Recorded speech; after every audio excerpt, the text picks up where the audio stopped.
눈뜨는 교회에 심호하시는 우리 황재수 목사님 나오셔서 하나님의 나라 신분들이라는 말씀으로 전도하실 때 많은 은혜 받아주시기를 바라겠습니다.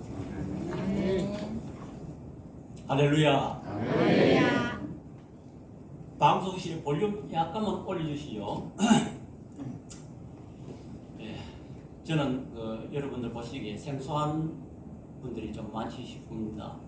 저는 원래 합동척 교단에서 신앙생활을 한 것이 아니고 고신교단에서 젊은 시절에 신앙생활을 했습니다. 그런데 여기 이제 우리 서부교회 앞에 지금 전에 삼성 서비스 하는데 지금 다이소니까 예, 거기에 땅 주인이신 최강석 장로님, 경주교회 아시는 분은 아실 겁니다. 또 영창 피아노 하신 최혜연 장로님, 또 애송 유치원의 원장이신 경일교회 개척하신 황인윤 장로님, 이런 분들하고 젊은 시절에 같이 신앙생활을 하고 또 주일학교 연합회, 청년연합회 이 활동을 하면서 이 지역을 많이 지나다녔습니다. 그때 당시에는 아마 이 교회 주위에는 전체 사과밭이었습니다.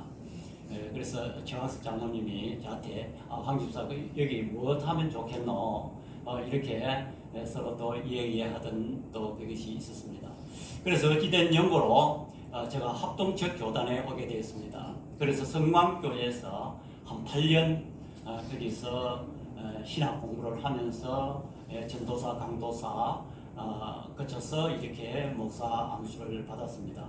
그 가운데 이렇게 활동을 하면서 서부교회도 몇 분 오고 또 여기 당회원님들은 거의 다 압니다. 특별히 이 고정식 장로님 정말 우리 시찰회나 우리 총회 또 박영만 목사님 우리 총회적으로 교회적으로 참 크게 충성 봉사하시는 목사님 장로님이십니다.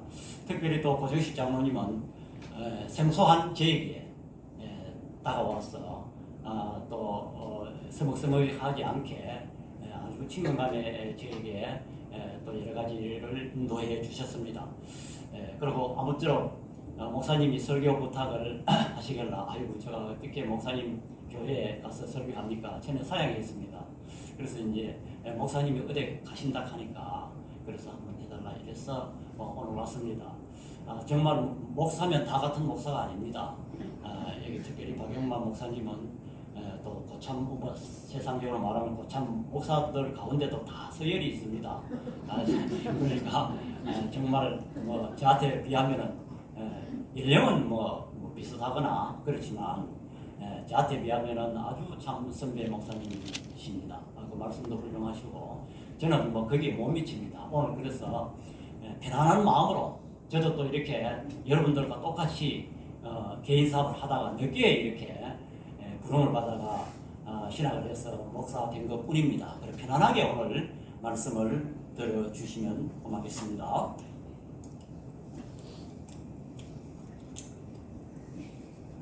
사람은 어느 조직이나 그 나라에 속해 있으면 반드시 그 신분증이 필요합니다.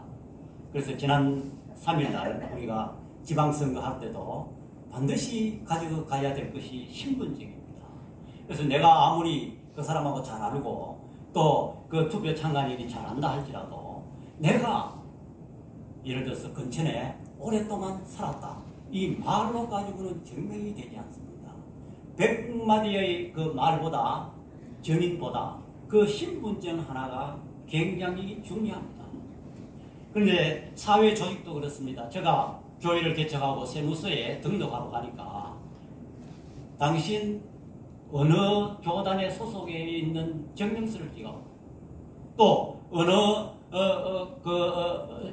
노회에 소속에 있는지 그 증명서를 찍어. 그래서 사람은 어디에 소속에 있는가가 굉장히 중요합니다. 저와 여러분들이 예수 믿고 하나님 나라 백성이 되었다는데 그 증명할 신분증이 무엇이냐? 여러분들 오늘 이 말씀을 통해서 생각해 보려고 합니다. 교회의 출발은 성령으로부터 출발했습니다. 마가다락방에 성령으로부터 시작되었습니다. 오늘 교회가 성령이 없다면은 사람이 모인 그런 조직밖에 되지 않습니다. 교회는 성령으로 출발했고 성령님께서 지금도 저와 여러분들 마음속에서 역사하고 계신다는 것을 여러분들 믿으시기 바랍니다. 아멘. 이 성령은 어느 날 갑자기 오신 것이 아니고 예수님께서 성령을 보내주시겠다고 살아계실 때에 말씀하셨습니다. 특별히 요한복음 14장 16절에 내가 아버지께 구하겠사오니 그가 또 다른 보혜사를 너희에게 주사 영원토록 너희와 함께 있게 하리니 그랬습니다. 예수님께서 십자가에 못 박히시고 이제 부활하신 후에 성천하시고 올라가시면서 또 다른 보혜사를 너희에게 주시겠다고 말씀하셨습니다. 여기에서 또 다른 보혜사가 무엇인가 우리는 한 번쯤 생각해 봐야 합니다. 보혜사란 말은 보내심을 받아 여러분께 도움을 준다는 것입니다. 예수님은 첫째 보혜사요 성령님께서는 둘째 보혜사인 것입니다. 여기서 또 다른이라는 말은 우리나라 말은 그 표현이 안 됩니다만 다른이라는 말은 예를 들어서 이 마이크가 저기도 있고 여기도 있다면은 이 마이크와 저 마이크는 다르지만은 본질은 똑같은 것입니다. 저기에도 되고 소리가 나오고 여기도 되고 소리가 나옵니다. 그러나 이 마이크하고 이 종하고는 완전히 다른 겁니다. 그래서 헬라 말에 이 아노스 파라클로토스, 이 아노스 파라클로토스라는 말은 무슨 거니까 성질은 똑같은데 다르다는 것입니다. 예를 들어서 성령님을 말할 때에 성령이 오셨다는 것은 예수님이 오신 것과 똑같다는 것을 여러분들 믿으시기 바랍니다. 아멘.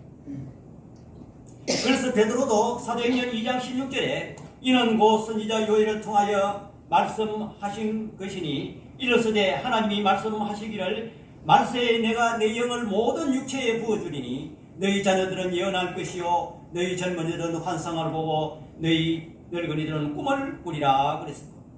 그때 내가 내 영을 내 남종과 여종에게 부어주리니 그들이 예언할 것이요 그랬습니다.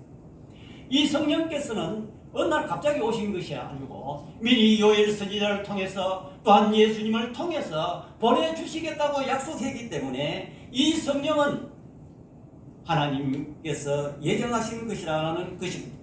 그런데 우리가 오늘날 신앙생활을 하면서 내가 올해 예수 믿기는 믿어도 내가 성령 받았나 이렇게 의심하면서 우리는 생각할 때가 많습니다.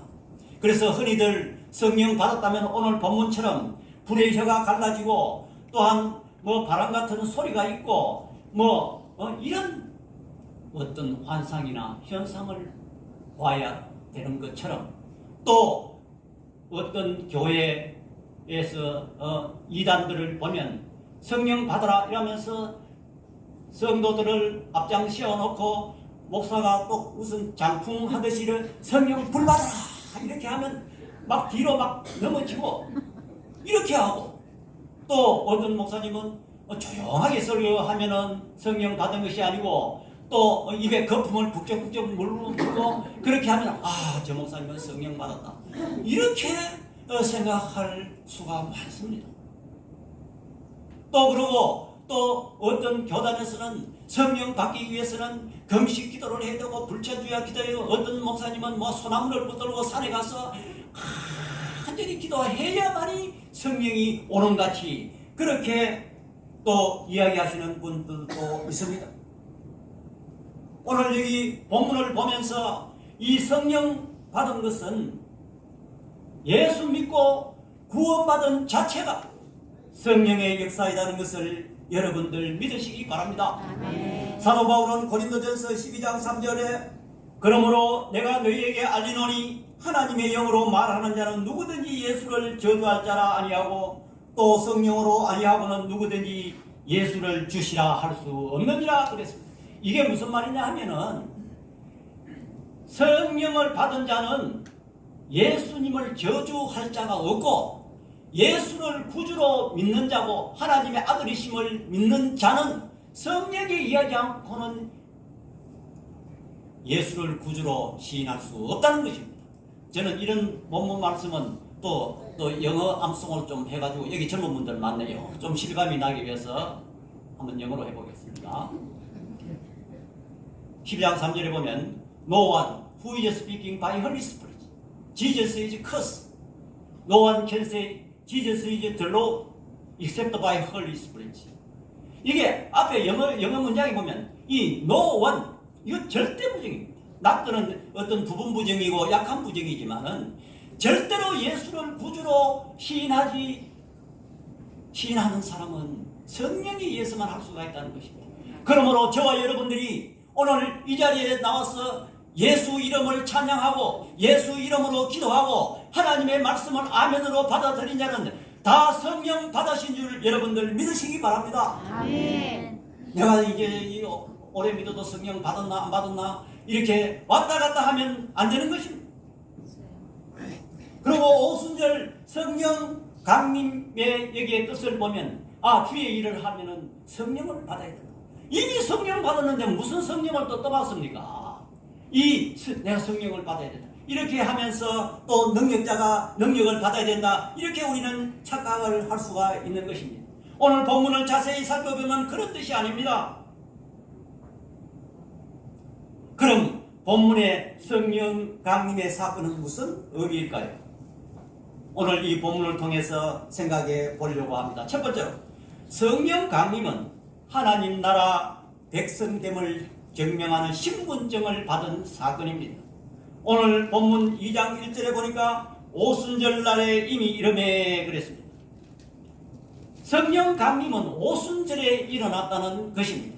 우리는 이 말에 주목해야 됩니다. 오순절은 구약 시대도 있었습니다. 방송실에 좀 띄워주시죠. 오순절에 구약 시대도 있었습니다. 구약의 3대 절기가 뭡니까? 이스라엘 백성들. 유월절이고 오순절이고 수장절, 초막절이죠. 그러면 이 유월절 이스라엘 백성들이 유월절 어린 양의 문설주를 피해 바르고 나와서 50일 되던 해에 거기에서 무슨 사건이 일어났습니까? 이스라엘 백성들이 시내산에 도착했습니다. 거기에서 모세로부터 하나님으로부터 모세에게 율법을 받은 날입니다. 여러분 이스라엘 백성들이 하나님의 백성이 되었다는 그 시간이 언제 줄 압니까? 아브라함 때요? 이삭 때요? 야곱 때요? 아닙니다. 이스라엘 백성들이 정식으로 하나님의 백성이 된 것은 이 모세가 시내산에서 50일 되던 그런 오순절에 하나님의 율법을 받음과 동시에 하나님의 백성이 되었다는 것입니다. 여러분 우리나라 신분증을 가지고 있는 사람은 다 우리나라에 법이 있어요. 하나님 나라에도 하나님의 나라에 법이 있습니다. 그래서 이스라엘 백성들이 하나님의 백성이 되었다는 증거는 그 율법을 받았느냐 그 율법을 지키느냐의 그 기준을 통해서 판가름하고 있습니다. 그렇다면 오늘 본문에서 오순절에 성령이 임했다. 예수님께서는 이 땅에 오셔서 구약과 전혀 다른 방법으로 우리를 하나님의 백성으로 만드셨습니다. 그 증거가 뭐냐 하니까 이 성령 강림을 통해서 정식으로 하나님과 우리와의 하늘나라의 백성이 되었다는 그런 신분증을 준 사건인 것입니다. 이스라엘 백성들이 시내산에서 율법 하나님과의 계약입니다. 카버넨트 이 계약입니다. 이 계약을 통해서 하나님의 나라의 백성이 될 것 같이 오늘 신약시대에 사는 우리는 성령 강림을 통해서 정식으로 하나님 나라의 백성이 되었다는 것을 도장 찍고 인정하는 그런 사건이라는 것을 여러분들 믿으시기 바랍니다. 그렇기 때문에 사도 바울은 고린도후서 1장 22절 띄워주시죠. 고린도후서 1장 22절 다 같이요 시작. 그가 또한 우리에게 고린도후서 1장 22절입니다. 제가 읽어드릴게요. 그가 또한 우리에게 인치시고 보정으로 우리 마음에 성령을 주셨느니라. 또 요한복음 3장 5절에 예수께서 대답하여 이르시되 진실로 진실로 내게 이르노니 사람이 물과 성령으로 나지 아니하면 하나님 나라에 들어갈 수 없느니라 그랬습니다. 또 로마서 8장 9절에 사도 바울은 만일 너희 속에 하나님의 영이 거하시면 너희가 육신에 있지 아니하고 영에 있나니 누구든지 그리스도와 영이 없으면 그리스도의 사람이 아니니라. 성령은 이만큼 중요합니다.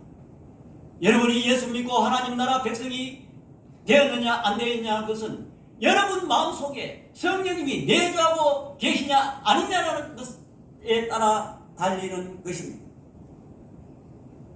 그래서 오늘 여기 본문에 성령 받은 제자들이 오늘 본문 내용은 자기의 성령 받은 경험담을 오순절날 구약의 율법을 지키기 위해서 많은 사람들이 운집해 있는데 성령 체험을 설명하고 설교하는 내용이 오늘 본문인 것입니다. 자, 오늘 이 본문은 예수 그리스도를 믿음으로 말미암아 성령을 받은 것이 하느님 나라 백성이 되었다는 것을 증명하는 그런 사건인 것입니다. 그렇기 때문에 성령 강림은 굉장히 중요합니다. 예수님이 약속하신 하나님 나라는 이미 이 땅에서 실현되었고 그 나라 백성들은 창조되기 시작했는데 그 증거가 성령 강림 사건이라는 것입니다. 그래서 예수 믿는 순간 그 증거로 성령이 우리 안에 들어와 계시기 때문에 우리는 확실한 신분증을 갖고 있기 때문에 하나님 나라의 백성인 것입니다. 그렇기 때문에 우리는 세상에 나가서 당당하게 하나님의 백성으로서의 삶을 살아야 하는 것입니다. 그래서 세상 사람들은 우리를 잘 알지 못해요. 그러나 교묘하게도 사단과 귀신은 성령 받은 사람을 잘 알아봅니다.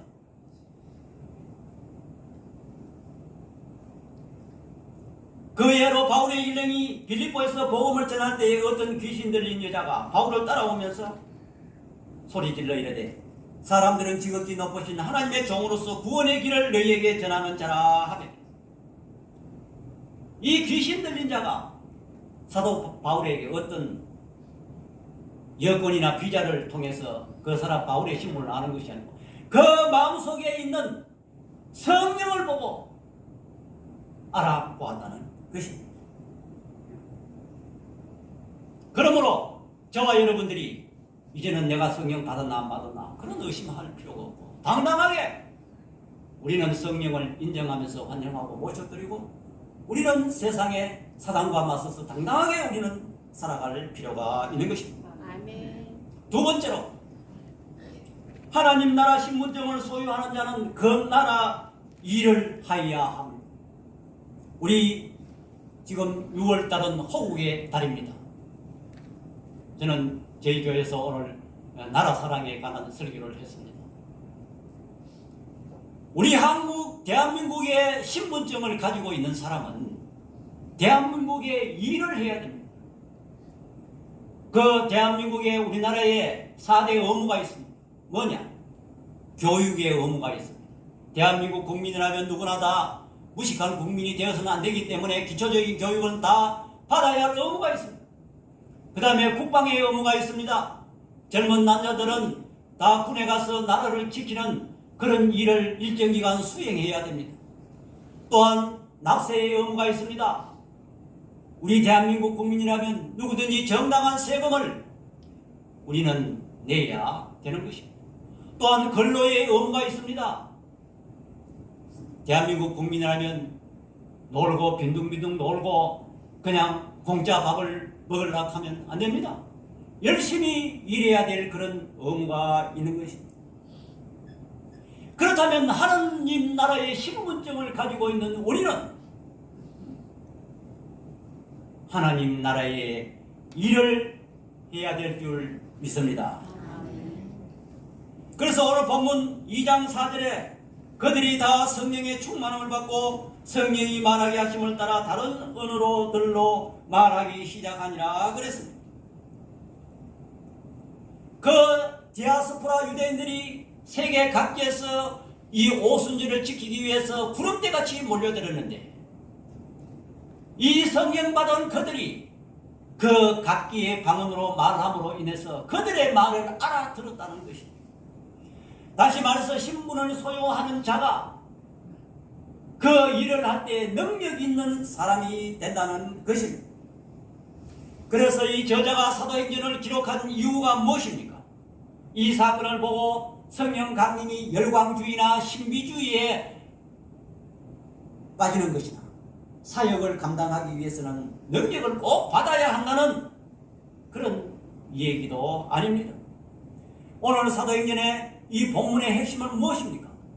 성령을 받은 자는 하나님 나라의 백성이 되었다는 것과 또한 하나님의 나라의 일을 해야 된다는 것을 말씀하고 있는 것입니다. 우리가 주의 일을 할 때에 정말 힘듭니다. 앞이 안 보입니다. 저도 자신도 마찬가지고 여러분들도 마찬가지일 겁니다. 또 하나님이 내가 어려울 때 찾아오셔서 주의 일을 하라고 마음속에 믿습니다.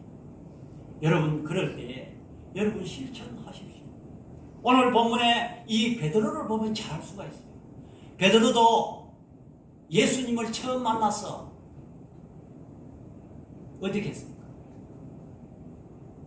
그날 밤에 고기를 한 마리도 잡지 못했어요. 여러분 고기 한 마리도 못 잡았다 하니까 그냥 뭐 단순하게 그런갑다 생각하지만 요즘 말로 말하면 배가 한번 출항하면요 기름값이 어마어마해요. 그래도 사람을 고용했다는 그 인건비 고기 한 마리도 못 잡았다. 여러분 단순한 문제가 아닙니다. 그런데 예수님께서 가에 오셔서 그 배를 조금 뛰기를 요청하시고 배를 빌려달라고 합니다. 여러분 빌리지고 싶겠습니까? 갔더나 내가 지금 건물을 싣고 빨리 집에 가서 쉬어야 되고 기분도 좋잖은데 배를 빌려다. 그때 이 베드로의 빈 배를 빌려 드렸습니다. 그래서 이 빈 배가 강대상이 되었습니다. 하나님의 말씀을 전하는 그런 강대상이 되었습니다. 저와 여러분들이 하고 있는 일터 아무리 어렵더라도 여러분 강단이 되어줘요. 강단이 뭡니까? 돈 버는 사람은 돈을 벌어서 이 주의 몸된 교회가 어떻게 하든지 하나님의 말씀을 잘 전파되도록 거기에 일조를 해야 돼. 그 돈 잘 벌릴 때야 좀 때가 할 수 있습니다. 저도 사업하고 이래까지 성도로 생활해보기 때문에 심정을 잘 압니다. 그러나 지금 적자가 나고 지금 내가 생활이 안 되는데 할 수 있습니까? 그런데 이 베드로가 빈 배를 내어줬더만은 어떤 일이 벌어졌습니까? 깊은 데로 가서 건물을 내리라는 말씀을 받았어요. 여러분 하기 힘든 말씀에 순종하면은 주의 몸된 교회에서 엎드리고 충성하되 하나님의 음성이 들려올 줄 여러분들 믿으시기 바랍니다. 그래서 깊은 데로 가서 건물을 던졌어요. 그러니까 거기가 실제 깊은 데로 가서 건물을 내가 이때까지 밤새도록 여기에 전문가인데 정말 실천하기 어렵습니다. 이거는 더 실천하기 어려워요. 인지 아까 밤에 가서 노력해서 다 했는데 또 인지 가서 깊은 데서 건물 내리라. 그거 안 순수입니다. 그런데 그 실천하기 힘든 것도 실천하니까 거기가 만선이 되었어요. 그런데 이 만선이 돼서 저 같으면은 예수님 우리 옆에 고문이라도 이제 앉아주세요. 예수님 말씀은 거기가 막 없던 거기가 잡히니까 내가 월급을 톡톡히 드릴 모양이네. 저 같으면 아마 그랬습니다. 그런데 베드로는 고기를 내팽개치고 주여 나를 떠나소서 나는 죄인이소이다. 그런데 그런 고백을 한 후에 더 실천하기 어려운 말씀을 내립니다. 무엇입니까? 나를 따라오라. 여러분 그게 쉽습니까? 그래서 이 베드로는 모든 것을 버려두고 예수님을 따라갔더만 여러분 우리 신교에서는 베드로 하니까 뭐 별로 취급을 안 하고 안 놀립니다. 여러분 카톨릭에서는요 베드로 하면은요 굉장합니다. 왜냐하면 베드로는 예수님의 후예자고 그 모든 천국 열쇠를 가지고 있고 모든 교회가 그 로마 교황으로부터 모든 성경 해석이 되고 나옵니다. 베드로가 만약에 예수님의 말씀에 순종 안 했다면 그는 그저 고기 잡는 업으로서 평범한 업으로서 왔다가 갔을 것입니다. 그러나 실천하기 힘든 그러한 어려움 속에서도 실천했을 때에 그가 위대한 사도 예수 그리스도의 수제자로서의 역할을 감당했다는 것입니다.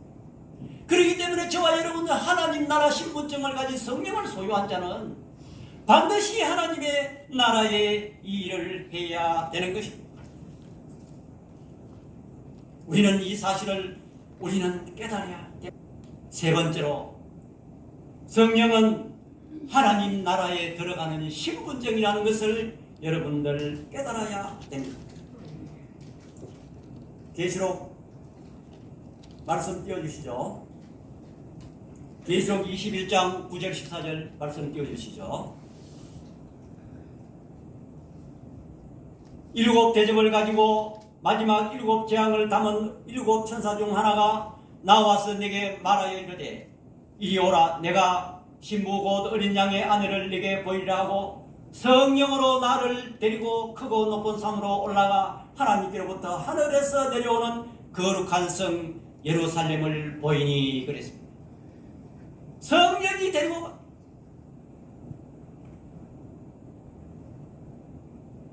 또한 계시록 22장 17절에 성령과 신부가 말씀하기를 오라 하시는도다. 듣는 자도 오라 할 것이요 목마른 자도 올 것이요 원하는 자는 값없이 생명수를 받으리라 하시리라 그랬습니다. 사도 바울도 고린도 후서 12장 2절에 내가 셋째 하늘에 이끌려 갔는데 그가 내 몸 안에 있었는지 내가 그 몸 안에 있었는지 하나님만 아시느니라.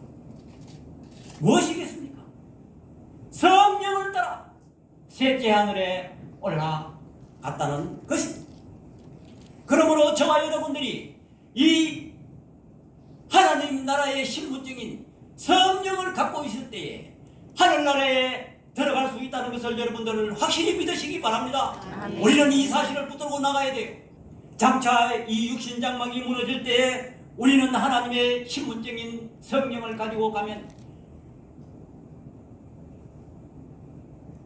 성령에 이끌려서 하나님 보좌와 그 어린 양의 보좌 앞에 나아갈 수 있다는 것을 여러분들 깨달으시기 바랍니다. 우리는 그리스도의 신부로서 갖춰야 될 그 하나의 단 요건 성령의 신분증을 우리는 가지고 있어야 된다는 것입니다. 그렇다면 오늘날 저와 여러분들이 이 성령의 신분증인 성령을 받았는데 성령을 우리는 소멸치 말아야 되는 것입니다. 성령은 지정의를 갖고 계십니다. 성령은 지식과 감정을 갖고 계시고 의지를 갖고 계십니다. 우리 성도들의 신앙생활 하는 가운데 내 의지가 너무 강하면 성령께서 역사하지 못합니다. 우리는 항상 성령님을 모시고 있는 사람으로서 성령에 항상 순종하고 우리는 그 성령을 인정하고 성령의 인도하심을 우리는 환영하고 모셔드려야 되는 것입니다. 그런데 오늘날 많은 교회들이 많은 성도들이 성령을 내쫓아. 오늘 한국교회가 왜 이렇게 명성명성합니까? 성령을 내쫓아. 우리는 우리 마음속에 여러분이 인정하든 안 하든 내주하신 성령님이 있는데 그 성령님을 우리는 인정하고 환영하고 항상 성령의 인도하심을 받는 겸손한 마음으로 우리는 신앙생활할 때 성령이 역사하신다는 것입니다. 세계사를 보면 잘 알 수가 있습니다. 이 마가 다락방에서 출발한 성령은 5세기에 어거스틴이 말씀을 증거할 때까지만 해도 이 성령의 역사가 활발했습니다. 그러나 그 후에 콘스탄틴 황제가 AD 313년에 로마를 기독교 국가로 선포한 후 그 후에 AD 600년 전에 고리고리 교황이 등기하자 교회는 의식과 제도와 전통으로만 가득했습니다. 그래서 성령은 밖에 내쫓기고 교회는 암흑시대 중세 1000년 동안은 교회가 암흑시대로 바뀌었습니다. 그러나 16세기 들어와서 마틴 루터가 오직 믿음으로만 구원받는다는 종교 개혁을 선포한 후부터 성령은 다시 역사하기 시작했습니다. 그래서 17세기 요한 웨슬리가 경건 운동을 펼침으로 인해서 이 교회는 재건되고 성령 운동은 활발했습니다. 그러나 그 후로 이 또 교회가 침체되고 그 영국의 청교도들이 성령을 안고 미국으로 건너갔습니다. 미국도 초창기에 청교도 그들이 생활할 때 1, 2, 3세는 그런대로 부모의 신앙을 전수받아 했지만 그 후에 난 세대들은 청교도 정신을 잊었고 미국이 완전히 신앙의 쇠락의 길로 걸어갔습니다. 그러나 18세기, 19세기를 거치면서 미국의 조나단 에드워드를 통해서 1차 미국의 대각성 운동이 일어났습니다. 또 2차 대각성 운동이 일어났습니다. 그때에 이 성도들이 폭발적으로 성령이 운동으로 늘어나니까 안수줄 목사가 부족했습니다. 그런데 그때 당시에 저는 미국 교회가 70%가 침례교회라는 교회선을 보고 깜짝 놀랐어요. 왜냐? 침례교는 신학교를 정식으로 안 거쳐도 신앙 고백만 하면 바로 안수 줘버려요.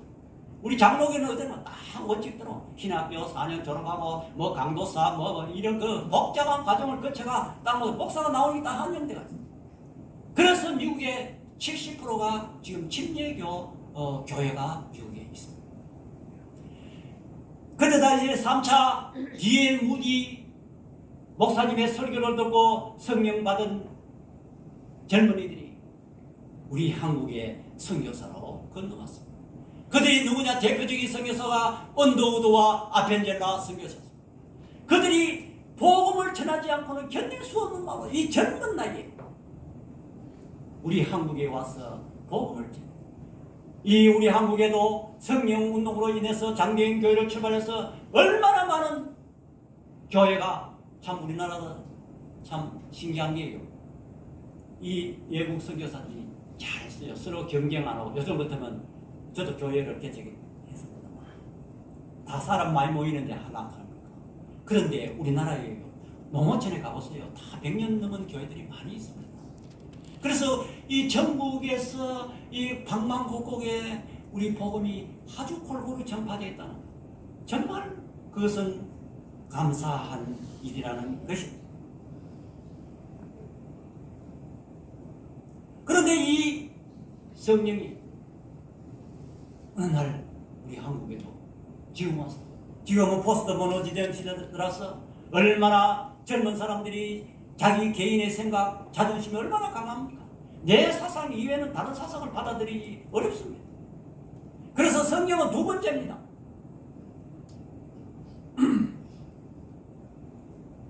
우리는 이러한 사실을 우리는 깨달아야 합니다. 성경께서는 이른 비와 늦은 비로 임하십니다.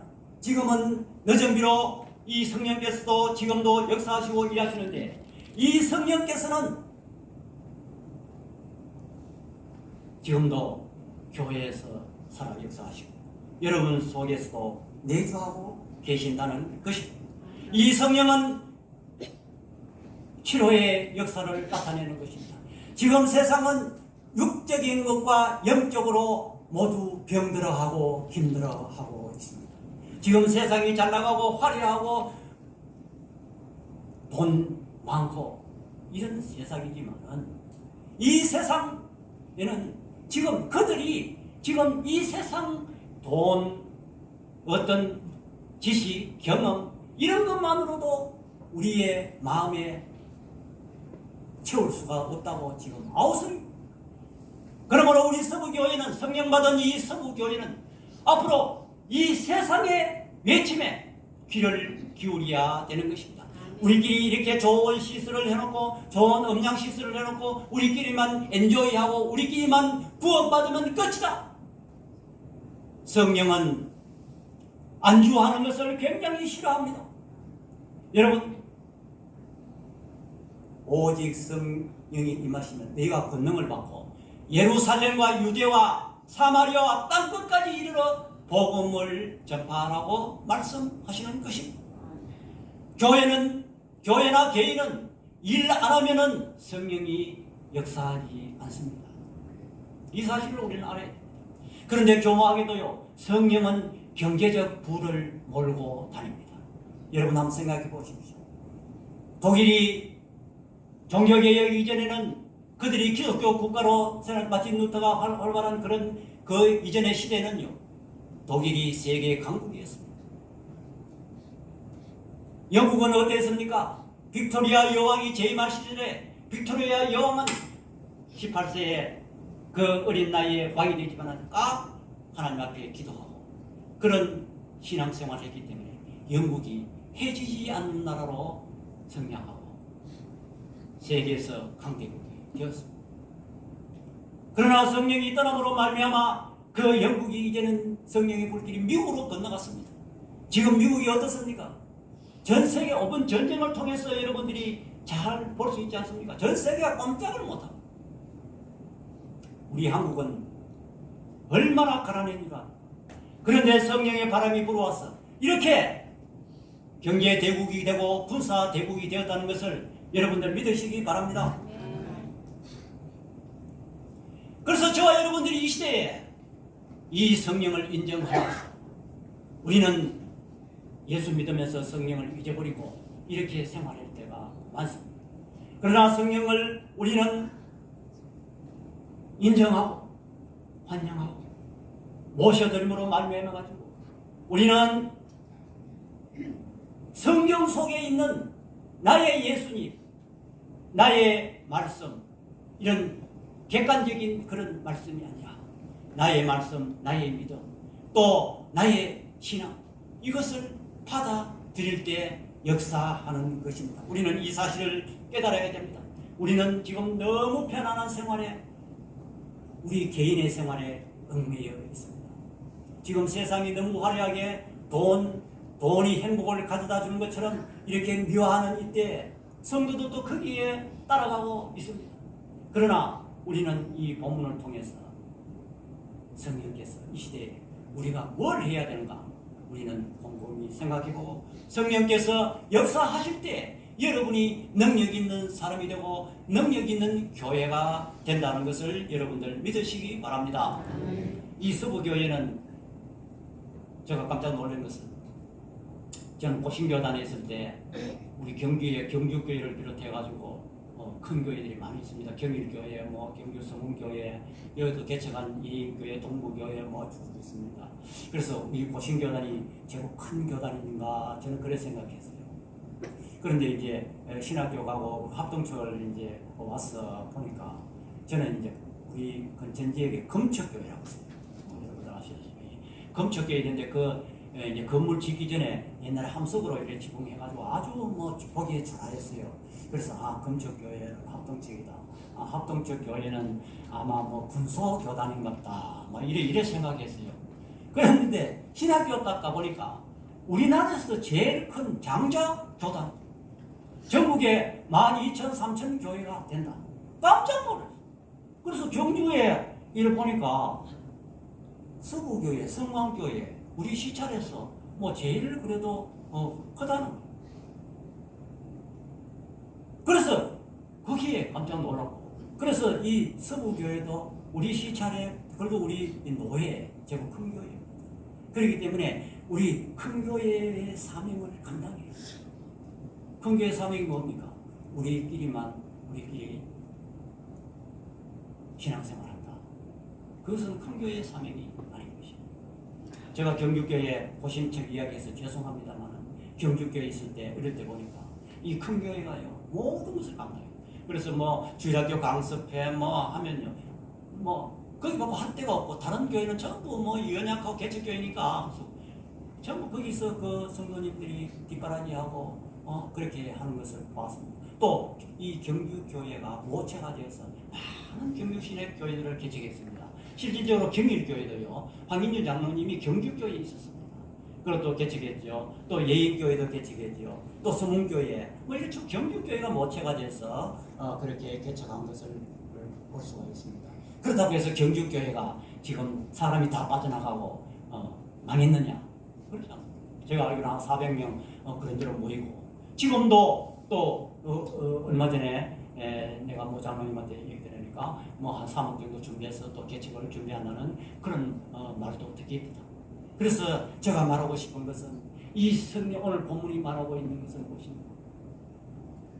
주의 일을 할 때에 능력 있는 성도가 되고 능력 있는 교회가 되고 또 하나님께서 능력 주시고 성령은 정체하는 가만히 있는 사람이나 교회에는 성령께서 역사하지 않는다는 것을 말해주고 있다는 것입니다. 제가 이 말씀을 맺겠습니다. 저는 이 시대에 메말라가는 이 시대에 교회의 핵심은 무엇입니까? 성령입니다. 사람이 모인 것이 아닙니다. 성령이 없으면 하나님 나라 백성이 아니라는 것입니다. 그렇기 때문에 저와 여러분들이 이 시대에 이 메마른 시대에 신앙생활을 하면서 내가 확실한 그리스도인이고 확실한 성령을 받았고 이 성령을 내 마음속에 잠재울 것이 아니고 성령을 일깨우고 성령과 같이 교통하고 성령과 같이 생활하고 인도하심을 따라갈 때에 저와 여러분들이 이 시대에 크게 쓰임받는 성도들이 된다는 것을 여러분들 믿으시기 바랍니다. 기도하겠습니다. 사랑의 아버지 하나님, 은혜와 사랑을 이 시간 감사를 드립니다. 부족한 종이 이 시간 하나님의 말씀을 전가했습니다. 잘못된 거 있거든 우리 하나님 자에 보여 주시고 오직 하나님의 말씀만 저들의 가슴에 잘 박힌 목과 같이 박혀서 이 시대에 성령으로 인정받고 성령의 신분증을 가지고 당당하게 살아가는 저들 되게 하여 주옵소서. 아버지 하나님, 이 시대에 이 교회가 목사님을 비롯해서 모든 성도들이 일치단결하여 이 시대에 우리 교회가 할 일이 무엇인가를 꿈꾸고 계획하고 성령께서 역사하심을 믿고 나아가는 교회 되게 하여 주옵소서. 목사님도 출타 중입니다. 무사히 돌아올 수 있도록 우리 하나님께서 은혜 베풀어 주시고 목사님의 하시는 일에 큰 영광이 있게 하여 주시고 성령 충만케 하여 주시옵소서. 예수님의 이름으로 기도드립니다. 아멘. 이제 목사님 나오셔서 축담으로 예배를 마치겠습니다.